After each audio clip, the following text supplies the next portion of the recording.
The Chinese have one of the strongest claims when it comes to the ancient origins of soccer. FIFA, the Federation International Football Association, notes that the earliest historical record of a soccer-like game is contained within a military manual dating back to the 2nd and 3rd centuries BC in China. The game was called Su Shu, and it was used as a physical program to train soldiers at the time. The word Su Shu means football, as Tsu may be translated to kicking the ball with the feet, and Shu meaning a ball made of leather and stuffed. The game was very hard to play because the goal was just a net with a hole that was approximately 30 to 40 centimeters in diameter, tied to two bamboo poles that were 30 feet high. To score, you had to make the ball, which was made of leather and fur, go through the hole in the net. The players were considered very skillful, almost compared to artists or performers in their hole. As with the modern game, the rules prohibited the use of hands.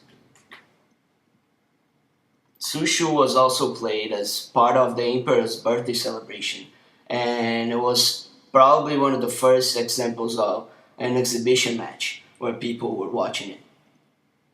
It was during the Han Dynasty that the game started to become famous. So the Emperor Wu Di, who was a fan of soccer, ordered all the good players moved to the capital so that he could watch them play. Su Shu remained popular, but it was eventually replaced by the Western football. The modern game was born in 1863 with the formation of the English Football Association. The foundation of the original Chinese Football Association occurred more than half a century later in 1924. China later became a member of the international soccer community when FIFA officially recognized the CFA in 1931. Today, soccer is the number one spectator sport in China. Large crowds attend live games and large audiences tune in for televised games for both local Chinese teams and famous foreign ones.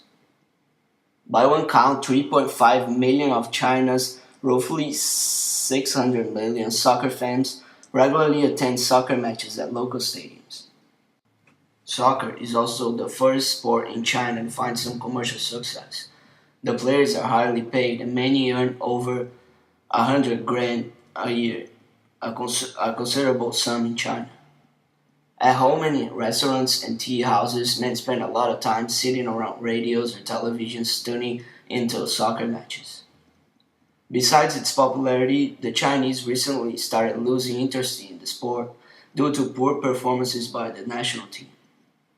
The team qualified for its first ever World Cup in 2002 but failed to qualify in 2006 and 2010. China didn't do so well in the World Cup in 2002.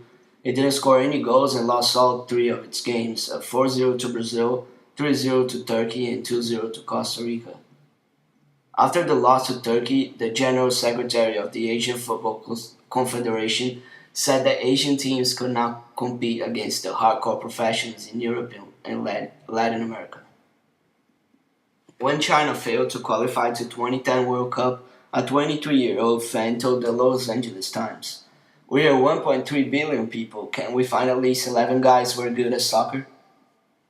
Different from the men's soccer, the women's national soccer team made to the finals of the 1999 World Cup, but it was defeated by the United States in a penalty kick shootout.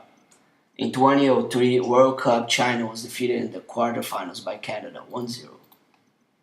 Besides the fans' frustration, soccer, together with basketball, is still the most popular sports in China. That's it. Thanks for watching.